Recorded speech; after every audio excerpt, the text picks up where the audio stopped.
নমস্কার। লক্ষ্মীর ভান্ডার চেয়ে জনস্বার্থ মামলা হাইকোর্টে 6 মাস অতিক্রান্ত। ময়নার বিজেপির দখলে থাকা দুটি গ্রাম পঞ্চায়েতের মহিলাদের এখনো মিলছে না লক্ষ্মীর ভান্ডার। হাইকোর্টের দ্বারস্থ ময়নার মহিলারা।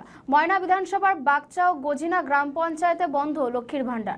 6 মাস বন্ধ লক্ষ্মীর ভান্ডারের টাকা পাচ্ছেন না 7,000-এরও বেশি উপভোক্তা। পাশাপাশি একাধিক পঞ্চায়েতও টাকা না মেলার অভিযোগ সামনে এসেছে। এই নিয়ে বাগচা স্থানীয় পঞ্চায়েত সদস্য সুনিতা মণ্ডল সাউ একটি হাইকোর্টে জনস্বার্থ মামলা দায়ের করেন। কবে মিলবে লক্ষ্মীর ভান্ডার, এই প্রশ্নই এখন ময়না জুড়ে। দিন ধরে লক্ষ্মী ভান্ডার পাননি আপনি? 6 মাস। কেন পাননি? আমরা বিজেপি করি বলে। বিজেপি করে বলেন পাননি? হ্যাঁ। আপনারা শুনলাম জনস্বার্থ মামলা করেছেন। হ্যাঁ করেছি। আমরা পঞ্চায়েত প্রধান উপপ্রধান সবার কাছে গেছি। তাদেরকে নিয়ে আমরা বিডিও অফিসে আন্দোলন করতে গেলি, তা সত্ত্বেও আমরা পাইনি। কতদিন ধরে পাচ্ছেন না? 5-6 মাস। এটা সাথে পড়েছে। আচ্ছা, চেক করেছেন? হ্যাঁ, চেক করেছি। আমাদেরকে বলছে ওরা বিজেপি করে 8 নম্বর 7 নম্বরে কোনো লক্ষ্মী ভান্ডার দেওয়া হবে না। কে বলছে? মমতা বলেছে। মমতা বলেছে? হ্যাঁ। আপনার নাম? সরস্বতী পাত্র, বাড়ি? চাঁদিবানিয়া। সবাই পাচ্ছে, আমরা পাচ্ছি না। এটা কি রকম হয়? এটা কি রাজনীতি বলে? এটা কি রাজনীতি বলে? এটা কি কেমন ধরনের সরকার?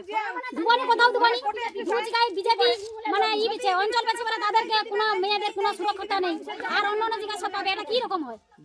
বাগচা এবং গজিনা লক্ষ্মী ভান্ডার পাচ্ছে না, তাই জন্য গতকাল জনস্বার্থ মামলা হয়েছে, কি বলবো?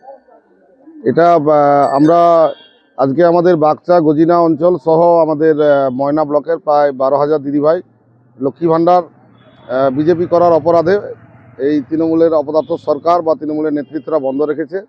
এর জন্য আমরা বিভিন্নভাবে আগে প্রশাসনিক লড়াই করি, তারপরে আমরা রাজনৈতিকভাবে ডেপুটেশন দেই বিডিও সাহেবের কাছে, ডিএম সাহেবের কাছে। তারপরেও তৃণমূলের নেতৃত্বরা আমাদের কাছে অনুরোধ করে, বিনয় করে যে এই জানুয়ারি মাসের 10 তারিখ পর্যন্ত অপেক্ষা করার জন্য। কিন্তু জানুয়ারি মাসের 10 তারিখ পর্যন্ত কেন, তারপর পর্যন্ত আমরা অপেক্ষা করেছি, দেখেছি যে কোনোরকমভাবে কোনো সরবরাহ হয়নি। এটা তৃণমূল কংগ্রেসের সরকার তার নিজস্ব ঘরের টাকা না, এটা সরকারি প্রকল্পের টাকা, তাই বিজেপি করার অপরাধে বন্ধ করে রাখা যায় না। তার জন্য আমরা কালকে জনস্বার্থ মামলা দায়ের করেছি এবং এটা খুব দ্রুততা যাতে শুনানি হয়, এই সামনের সপ্তাহে শুক্রবার নাগাদ শুনানি হওয়ার সম্ভাবনা আছে। হাইকোর্টের প্রতি কতটা আস্থা? আমরা আমাদের কোর্টের উপরে পূর্ণ আস্থা আছে। কেন, যখন সরকার বা তৃণমূল কংগ্রেস যখন আমাদের বিজেপি করার অপরাধে কোনো সরকারি প্রকল্প বন্ধ রাখবে, তার জন্য তো আমাদের কোর্টে দ্বারস্থ হবে। কোর্টের উপরে আমাদের পূর্ণ আস্থা আছে। নিশ্চিত কোর্ট নিশ্চিত বিহাত করবে এবং যারা প্রাপক যে সমস্ত দিদিভাইরা, তাদের জন্য এর যে যদি বড় আন্দোলন আমাদের আগে করতে হয়, এরপরেও যদি আমাদের আরও হায়ার কোর্টে যেতে হয়, নিশ্চিত আমরা যাব। নাম? আমার নাম উত্তম সিং, আমি পূর্ব মেদিনীপুর জেলা পরিষদের সদস্য এবং ভারতীয় জনতা পার্টি ময়না মণ্ডল 3 সভাপতি। আপনি গতকাল হাইকোর্টে জনস্বার্থ মামলা করেছেন, কি কারণ?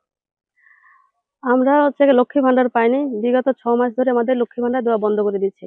আমাদের ময়নাতে 11টি অঞ্চল আছে, তার মধ্যে 2টো অঞ্চল 7 এবং 8 গজিনা বাগচা, এদের মানে আমরা বিজেপি করি বলে আমাদেরকে লক্ষ্মী ভান্ডার দেওয়া বন্ধ করে দিয়েছে। তাই আমরা আমার অঞ্চলে আমার 8 নম্বর অঞ্চলের উপভোক্তা আছে 7,022 জন আমাকে নিয়ে। আমি সবার হয়ে আমি জনস্বার্থ মামলা একটা করেছি। হাইকোর্টের প্রতি কতটা আস্থা রয়েছে? হাইকোর্ট প্রতি আমার আস্থা আছে। আমরা শীঘ্র সুবিচার পাবো, এটা আশা রাখছি। এর আগেও তো আপনারা ঝাঁটা নিয়ে একটা বিক্ষোভ মিছিলও দেখিয়েছিলেন ব্লক অফিসে।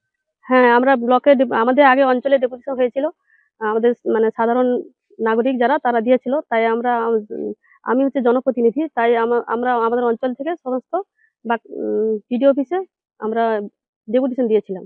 ওরা বলছিল কি ইন্টারনেট মানে টেকনিক্যাল প্রবলেম আছে, তাই শুধু আমাদের অঞ্চলটার জন্য কি টেকনিক্যাল প্রবলেম এটা আমরা জানতে চেয়েছিলাম।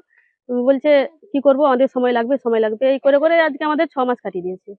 এরপর না হলে কি বড় আন্দোলন করা? হ্যাঁ, এটা এই ইসের না যদি রায় বেরোয়, তারপরে বড় আন্দোলন করবো আর কি। আপনার নাম? আমার নাম সুনিতা মণ্ডল সাহু। আর কোন বুথে আছে?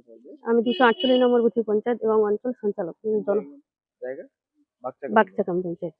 আমাদের ভিডিও ভালো লাগলে লাইক ও শেয়ার করুন, কমেন্ট সেকশনে আপনাদের মতামত জানান। আরও ভিডিও পেতে আমাদের চ্যানেলটিকে সাবস্ক্রাইব করুন এবং প্রতি মুহূর্তে খবরের আপডেট পেতে প্রেস করুন বেল আইকন।